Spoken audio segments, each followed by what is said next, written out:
Bueno, muchas gracias a las dos por la presentación. Y bueno, vamos a ver ahora las preguntas y las dudas que podáis tener. Vale, el doctor Lugo. A ver, a propósito de la microbiota, quería vuestra opinión. Probióticos orales versus vaginales. Sobre todo porque el vaginal aquí... Yo diría vaginal cuando se puede, porque evidentemente es que es mucho más efectivo. Sabemos que cuando lo das por vía oral sí que a pasar por el tracto intestinal, tarde o temprano va a colonizar también el tracto genital, pero vaginal, o sea, yo no sé, las españolas online, Amazon, ya está. Los dos. Las dos. Sí, las dos. Lo sé, Sí. es imposible. Lo van a retirar aquí en España. Lo sé. Pero lo que puedo decir yo es que esa. O, no lo sé, aquí lo digo, y las farmacéuticas, taparse los oídos, o sea, la oral, ponerla por vía vaginal. Mujer de recursos. Micro.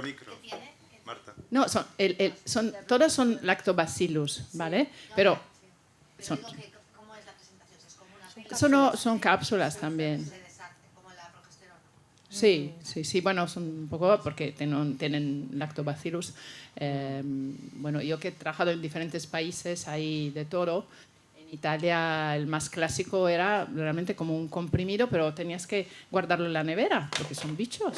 Claro, si no Sí, se sí, Y son lactobacillus. son lactobacillus. Sí. Hay diferentes especies de lactobacillus, Claro. pero Vale. hay algunos que, el crispatus, no sé qué, pero sí, son lactobacillus. Más preguntas que pueda haber en el público. Nasser. Muchas gracias por la presentación. Hablando de medicina personalizada, quería saber vuestra opinión de los polimorfismos de FSH para el protocolo de estimulación, porque parece que hay algún artículo, pero no es del todo la evidencia. Entonces, yo estoy interesado en esta parte también porque estamos viendo a ver cómo puede ir y me gustaría saber vuestra opinión como expertas. ¿A nivel médico o coste-beneficio? Yo creo que va ligado de la mano, ¿no? Al final... No siempre.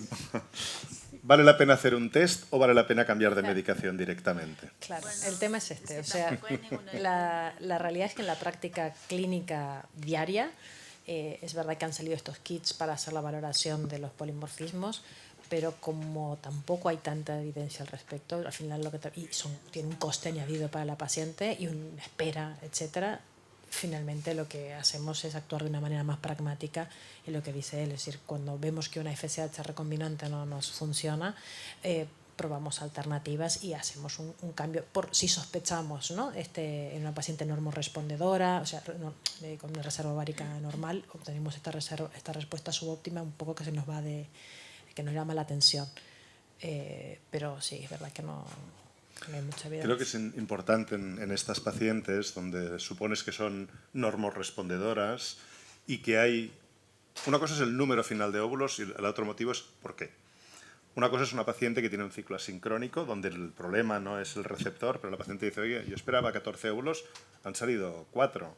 O si es el número de óvulos o de óvulos maduros, ¿no? Y aquí yo creo que el perfil de paciente que responde correctamente o no responde correctamente en todos los niveles es donde tienes que plantear, y si al cambiar de medicación, que es mucho más económico que hacer el test, no hay la demora del test del polimorfismo, sigues teniendo una mala respuesta, quizás sí que es un perfil de paciente donde tienes que valorar ciertos Bueno, yo tengo mi opinión al respecto sobre el hecho que si todo fuera accesible, rápido, fácil, ¿por qué no? O sea, hacer un fingerprint de la paciente. O sea, yo ahora he dicho, no hacemos test de ventana de implantación, esperamos que haya un fallo. No hacemos igual un perfil genético de sensibilidad a la medicación. Pero si yo entrara por la puerta y hago el fingerprint de la paciente y puedo optimizar desde el minuto 1, ¿por qué no? Ahora, en la práctica esto no, pero hemos visto que todo cambia muy rápidamente. Entonces, no veo por qué no. Si nos los regala a todas. Sí, yo estoy totalmente de acuerdo con vosotros, que al final ya hablamos de coste-beneficio, porque me gusta también ligarlo. Aprendí de un neuropediatra que me dijo, mejor el rendimiento diagnóstico. Me gusta mucho esa palabra, rendimiento diagnóstico. Y es verdad que por el porcentaje de pacientes que se puedan beneficiar, pues a día de hoy por lo menos no sería... Es verdad que es mejor cambiar la medicación y en un momento determinado puedes hacerlo a unas determinadas pacientes, personalizando, como decíais en vuestra charla. Gracias. ¿Puedo? ¿O estamos Sí, mal de sí, tiempo? no, estamos en tiempo. Yo quería, después de lo que habéis expuesto, haceros una reflexión, o no sé si lo hacéis, pero me encanta el ciclo natural modificado me encanta que lo hagáis y si pudieras hacerlo en todos los casos, pero sé que hay veces que no se puede.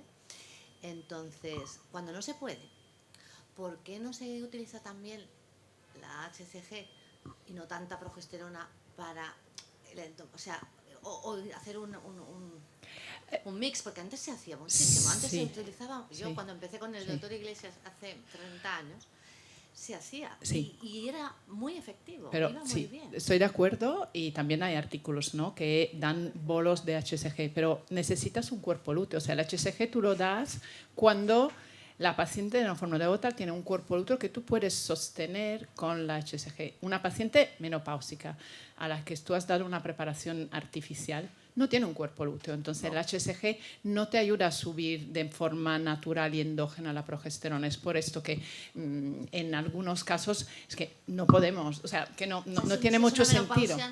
No, porque no tiene un cuerpo lúteo, porque el HCG tú la das para que el cuerpo lúteo te produzca más progesterona de forma natural. Pero si no hay cuerpo lúteo, si la paciente no ha ovulado, porque ella es menopáusica, entonces no hay lo puedes receptores utilizar. en otro No, sitio. no existe el cuerpo lúteo. El cuerpo lúteo es el que te Ya, pero produce el la progesterona. HCG actúa en otros sitios. Sí, un poco sí, pero solo no basta. O sea, yo necesito la progesterona. Y Sí, una sí. paciente que no la produce se la tengo que dar. Puedo añadir HCG sí. porque parece que tiene un efecto también sobre la decidua, sí que tiene. Exacto. Pero esto no está tan bien establecido. Sí que hay protocolos donde la HCG actúa como activador del cuerpo lúteo.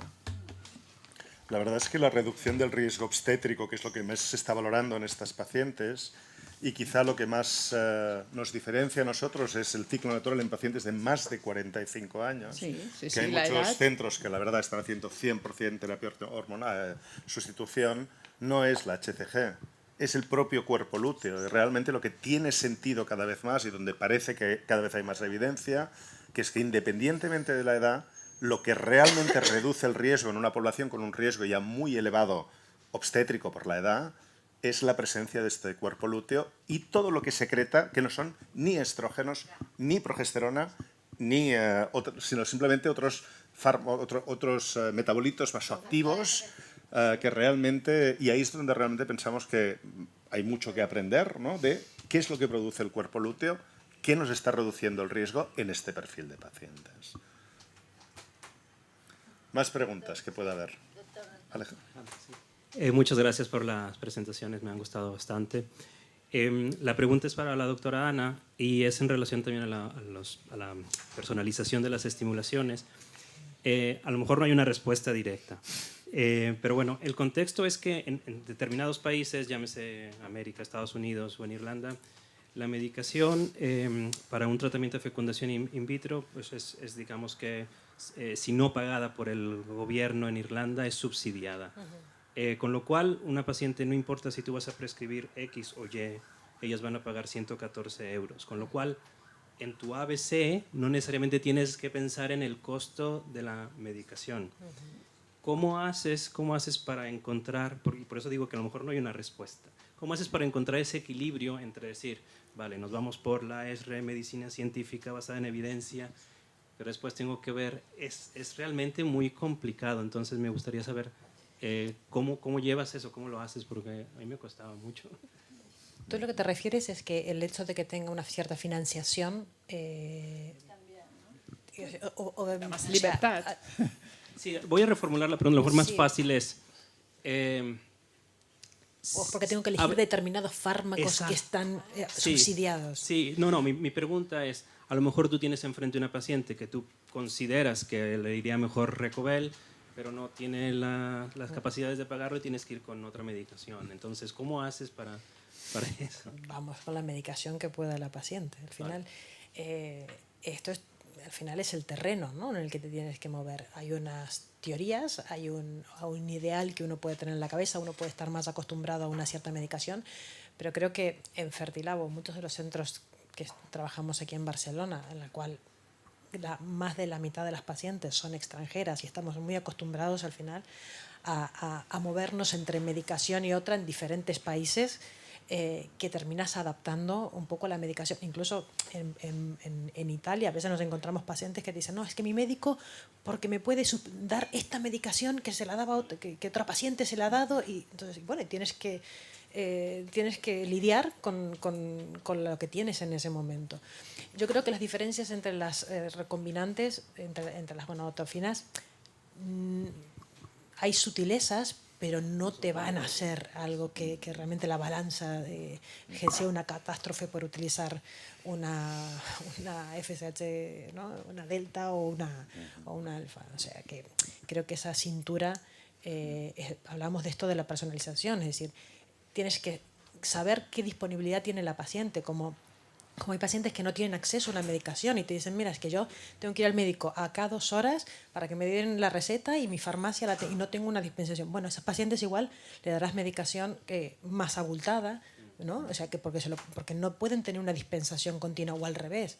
Pacientes que te dicen, no, pacientes locales, que sabemos que tenemos una farmacia en Mitre 9 que puede comprarla un domingo, y vamos más poco a poco, ¿no? Entonces, estas preguntas al final le terminas haciendo la parte y adaptándote a esto, ¿no?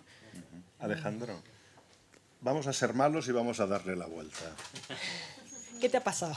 ¿En qué centros el médico tiene libertad de elección de medicamento? Cosa que la paciente desconoce.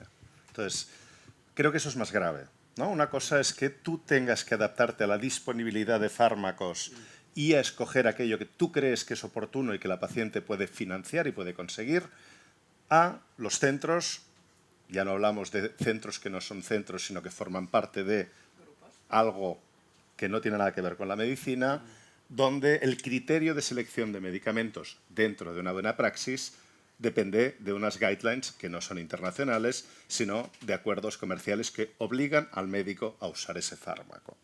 Creo que eso es mucho más limitante que no las limitaciones que podemos tener en los centros donde sí, por suerte, tenemos libre elección.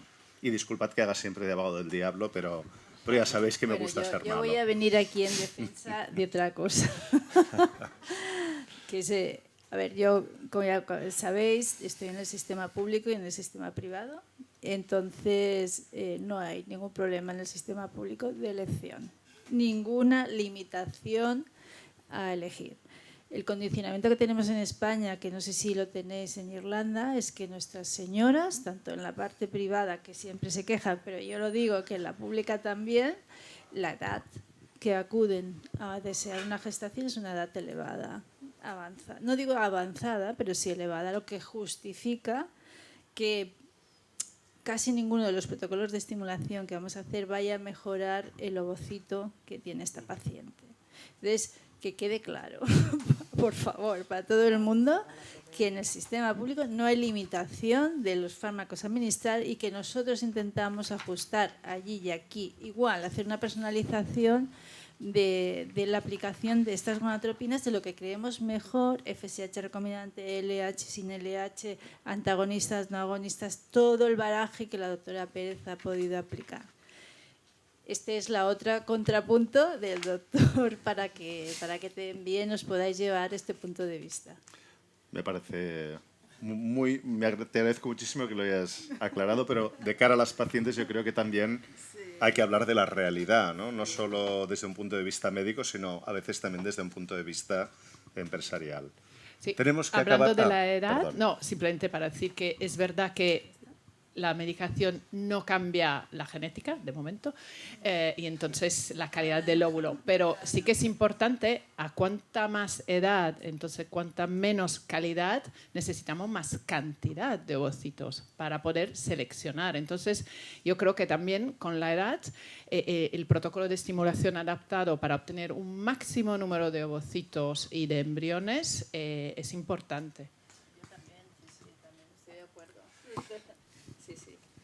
Pues gracias a los ponentes y a la moderadora, y pasamos a la siguiente sesión.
Muchas gracias, doctora.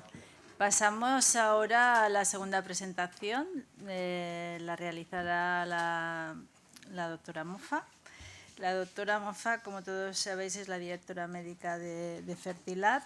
Qué decir, pero quiero poneros un poquito, también como he puesto a Ana, un poquito en antecedentes de su currículum. Ella se formó en la carrera de medicina en la Universidad de Turín, ha hecho diferentes fellows en Israel y en Nueva York y ha hecho el grado de doctorado con una tesis sobre el PCR de contaminación neoplásica en el corte ovárico en pacientes fértiles en edad pediátrica. Y ha estado durante bastante tiempo trabajando en Bruselas en la coordinación del programa de preservación de la fertilidad que incluía cortes, ovocitos y semen. Y bueno, y mucha cosa más no hay que decir. Comentar que nos va a presentarnos la personalización y optimización de la preparación endometrial.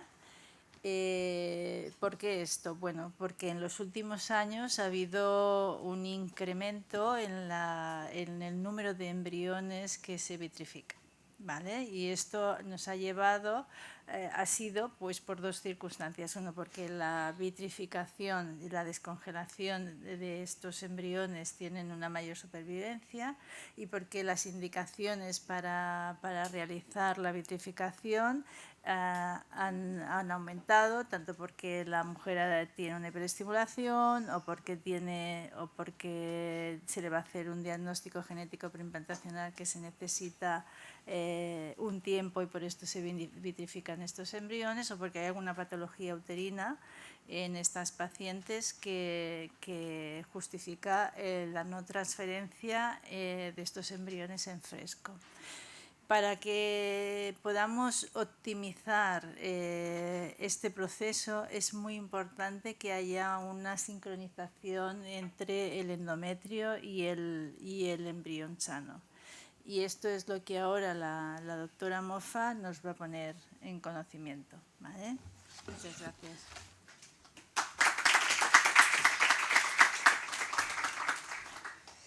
Muchísimas gracias y bueno, estoy muy emocionada porque yo no he visto el niño nacer porque hace 25 años estaba o en Italia o en Estados Unidos, no. Pero tengo que decir que me siento de esta casa, yo he llegado hace poco más que 3 años, pero creo que sí, que bueno, todos juntos y gracias a la confianza que Marta y Jaume me han confiado, este niño ya no solamente va con patas, pero ya casi va al cole y vemos cosas extraordinarias. Un poco como muchos de los ponentes de antes han dicho, yo creo que hemos sido como los seres humanos son, ¿no? Evolucionamos y aprovechamos de los problemas para ser mejores, ¿eh? Yo digo mejores profesionales, pero también mejores personas y las herramientas son herramientas y entonces lo que somos nosotros, esto depende realmente de nuestra empatía, pero utilizar herramientas y conocimiento para personalizar es un poco la filosofía de Fertilab. Ya muchos de los que trabajan en la casa saben que a mí me gusta decir, vamos, esta persona yo creo que encaja, la fertilabizamos. ¿No? Y creo que somos un equipo fantástico y yo no solamente pienso en el equipo médico o en el laboratorio, que digamos somos los pilares de esta casa, pero todos para atender a nuestros pacientes. Bueno, ahora me he enrollado yo también bastante y voy a la parte médica, que es un poco más así, nuestra cocina de cada día. ¿Es el verde? No, next, sí. Vale, intentaré, antes que Alex diga que faltan 2 minutos, ser un poco rápida. Como ha dicho Chus, evidentemente tenemos que estimular la paciente, optimizar la estimulación, como nos ha enseñado Ana, pero también tenemos que saber cuándo tenemos que transferir nuestro embrión en las mejores de las condiciones. Yo a las pacientes también, siempre para empatizar, digo, bueno, necesitamos 2 o 3 cosas que funcionen y el embrión tiene que ir a una casa donde se encuentre cómodo. Y el embrión y el endometrio hablan entre ellos, ¿vale? A través de mensajes bioquímicos. Y todo esto es muy romántico, pero es muy complejo cuando vamos a estudiar esto. Rápidamente, los profesionales saben que el embrión se tiene que implantar en un endometrio de segunda fase. Los ciclos sabemos que son alrededor de 28 días. Aún así, hay mujeres que no tienen la ovulación al día 14, pero bueno, la ventana de implantación es 5 días después de la ovulación, ¿vale? Y nosotros tenemos varios... Esto aquí es un dibujo de cómo un blastocisto se puede implantar en el endometrio y tiene que invadirlo, ¿vale? Entonces es un mecanismo complejo y maravilloso. Pero no estamos ahí dentro. O sea, de momento no podemos... Llegará igual, pero no tenemos una cámara a mirar qué pasa, ¿vale? Entonces tenemos que adquirir información a través de ecografías, hormonas en sangre, para decidir cuál es el mejor momento. Pero vamos un poco a lo que ha dicho Ana también. ¿Cómo elegimos la preparación endometrial para cada paciente? Porque cada paciente es un mundo y hay diferentes protocolos que se pueden adaptar a cada paciente. Evidentemente, tenemos que ver si la paciente tiene regla o no. ¿Por qué? Nosotros lo sabemos, el hecho de no tener regla o incluso de ser menopáusica no significa que no me pueda embarazar. Podemos ayudar, evidentemente, con un tratamiento. Pero también de otras cosas, la edad, el peso de la paciente, sus hábitos, fuma, no fuma, todo un conjunto de factores que pueden orientar a un protocolo u otro. Y también presencia de condiciones asociadas, si la paciente tiene un trastorno tiroideo, si un factor trombofílico, si tiene un problema inmunitario. Ahí también tenemos otra caja negra, el sistema inmunitario, cómo actúa. Y si también la paciente tiene alguna alteración anatómica de su útero. Vale. Entonces, ahora voy a... Clásicamente, cuando tenemos que preparar un endometrio para una implantación, se utilizaban tratamientos hormonales de sustitución. O sea, yo en vez de dejar a la paciente hacer su ciclo natural, yo como médico le doy medicación. Que ya veréis que todo el mundo sabe, yo siempre digo, yo soy la talibana del ciclo natural, entonces ahora os enseño el ciclo de sustitución que clásicamente se utiliza y se sigue utilizando en muchos casos, con entonces unas herramientas que son una de las medicaciones que utilizamos también para la estimulación, o sea, medicación para suprimir la producción hormonal de la paciente y a partir de ahí añadimos estrógenos que podemos dar por comprimidos, gel, parches, las vías de administración son varias. Y luego, cuando necesito simular la segunda fase, tengo que añadir la progesterona. Sabéis todos que hay 2 hormonas príncipes del ciclo hormonal de la paciente, estrógenos y progesterona. Y entonces, en este caso, como la tengo muy controlada, mando yo, entonces puedo hacer una ecografía. Normalmente con una ecografía ya estoy contenta si veo que el endometrio tiene un tamaño correcto y las hormonas están bien, yo puedo decir transferir. Entonces, esto es un protocolo muy doctor-friendly, ¿vale? Pero, ¿cuál es el protocolo más patient-friendly? Seguramente la preparación en ciclo natural. Requiere más mimo, más cariño, porque tenemos que seguir lo que el cuerpo de la mujer va a hacer por sí sola. Y podemos hacerlo totalmente natural. Esto es patient-friendly hasta cierto punto, porque la paciente necesitaría hacerse controles y ecografía muy a menudo, o puedo, cuando veo que la paciente está llegando al momento de la ovulación, inducir la ovulación en modo sincronizado, y esto facilita también a todo el mundo y también la organización. Entonces, yo creo que el protocolo natural modificado es el protocolo más patient and doctor friendly. Y aquí veis que no voy a dar mucha medicación.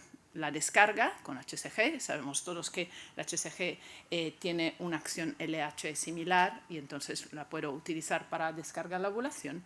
Así yo sincronizo perfectamente el momento de la ovulación con 5 días posteriormente el transfer y añado progesterona por vía vaginal normalmente o inyecciones. Y aquí los controles endometriales son un poco más, con 1 o 2 normalmente podemos establecer la fecha. Voy bien. Vale. También se han publicado protocolos de estimulación suave, o sea, si la paciente no tiene una ovulación regular, pero yo quiero llevarla a un ciclo más natural, puedo estimular con dosis baja la ovulación para obtener este cuerpo lúteo, que es, evidentemente, hoy se han publicado papers que dicen que el cuerpo lúteo, la presencia de lo que queda después de la ovulación, probablemente secreta factores que ayudan a la implantación y al sustento del embarazo. Y aquí también controles con ecografías y analítica en sangre.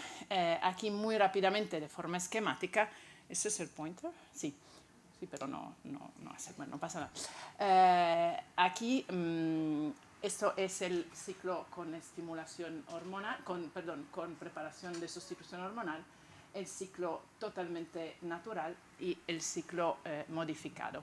Como veis, la transferencia embrionaria, hoy día transferimos prácticamente siempre en día 5 blastocistos, pero también antiguamente o cada vez menos, pero excepcionalmente transferimos embriones de día 3. Entonces, simplemente hay que sincronizar, evidentemente. Y aquí introduzco otro de mis mantras. 2 minutos, uy, no me va a dar tiempo. Que es la transferencia de un blastocisto único. O sea, personalizar significa también reducir riesgos de complicaciones. Entonces, hoy día sabemos que vamos a la calidad más que a la cantidad. Y entonces, los medios de cultivo nos han permitido seleccionar embriones de buena calidad y ya no necesitamos transferir muchos a la vez, pero uno. Vale, voy muy rápida aquí para llevar a mi terreno de lo que es bueno del ciclo natural. Se ha demostrado que hay menos complicaciones obstétricas cuando la paciente se transfiere en ciclo natural. También aquí muy rápidamente, menos eclampsia, problemas de trastornos de hipertensivo, menos cesáreas y menos parto prematuro. Porque, bueno, la naturaleza, ¿no?, hace las cosas bien normalmente. Esto también en receptoras de óvulos. En nuestra clínica yo diría que más de la mitad de los ciclos que hacemos son con donantes de óvulos. Entonces, estas receptoras sabemos que ya tienen una edad y el riesgo de complicaciones obstétricas es más alto. Entonces, cuando podamos, el ciclo natural reduce el riesgo obstétrico y de aborto. Y ahora venimos a la última parte y voy a ser súper rápida. Bueno, hemos dicho que tenemos que transferir, sincronizar, día 5, perfecto. Esto, los manuales, perfecto. Pero otra vez, no siempre cada paciente tiene una ventana de implantación, o sea, el endometrio no siempre es receptivo cuando nosotros queremos. A veces cada uno tiene un poco de variables. Entonces, la ventana de implantación podría estar desplazada de un día antes o después, o incluso a veces algo más. Existen pruebas de receptividad endometrial que nos ayudan a orientar. Normalmente, de momento, no proponemos estos test de entrada a las pacientes, pero cuando hay fallo repetido, entonces podemos decir, bueno, yo transferí un embrión fantástico, tenía los cromosomas bien, eran blastocistos, maravilloso, la paciente está preparada, ¿por qué no ha embarazado?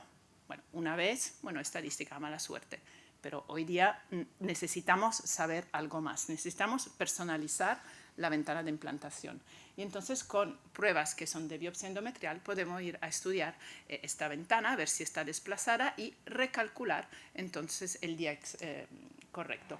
Ahora voy muy rápido porque no tengo tiempo, entonces aquí un estudio multicéntrico randomizado de 5 años en que si aplicamos la transferencia personalizada subimos la tasa de embarazo, sobre todo cumulativa en el ciclo. Y vale, aquí la última, y luego acabo, microbiota, ¿vale? Esto creo que también todos sabemos que se habla de microbiota, se habla de que ya no somos personas, somos un conjunto de bacterias, lo sabemos, ¿no? Y a nivel del útero y de la vagina, esto es algo que lo sabemos los ginecólogos también en un cultivo normal, pero un cultivo no siempre puede representar lo que hay, porque algunas bacterias no se pueden cultivar, ¿no?, con las herramientas clásicas. Entonces, ha llegado también la medicina del futuro y podemos hacer un análisis genómico para ver cuál es la población de bacterias que están dentro de la vagina, pero dentro del útero. Clásicamente se pensaba que el útero era estéril. No es estéril. Hay bacterias dentro del útero, evidentemente, en una concentración diferente. Y estas bacterias son buenas. Las azules son los lactobacillus. Y otra vez, el lunes estuve en una jornada en Madrid donde una ponente que hablaba de microbiota dijo, si el perro es mejor amigo del hombre, los lactobacillus son los mejores amigos de la mujer. Y un poco es verdad, porque cuando se ha visto que cuando la microbiota uterina está desequilibrada, las tasas de embarazo, las tasas de embarazo caen. Y entonces aquí hacer un diagnóstico también de la microbiota nos ayuda a intentar corregir también con suplementos y también con hábitos de vida, ¿vale? Y luego esto simplemente para que nos queda muchísimo por hacer. Hay como úteros que también podemos hacer todo lo que queramos, todos los test, pero o el endometrio es muy fino, no crece. También tenemos algunas pacientes postoncológicas que han recibido radioterapia. O sea, tenemos casos muy difíciles donde a veces estamos desesperados y a veces hacemos una medicina que no es tan basada en la evidencia y empezamos a añadir heparina y la aspirina y tal. Pero bueno, esto es un poco lo que queda por descubrir y por optimizar. Gracias.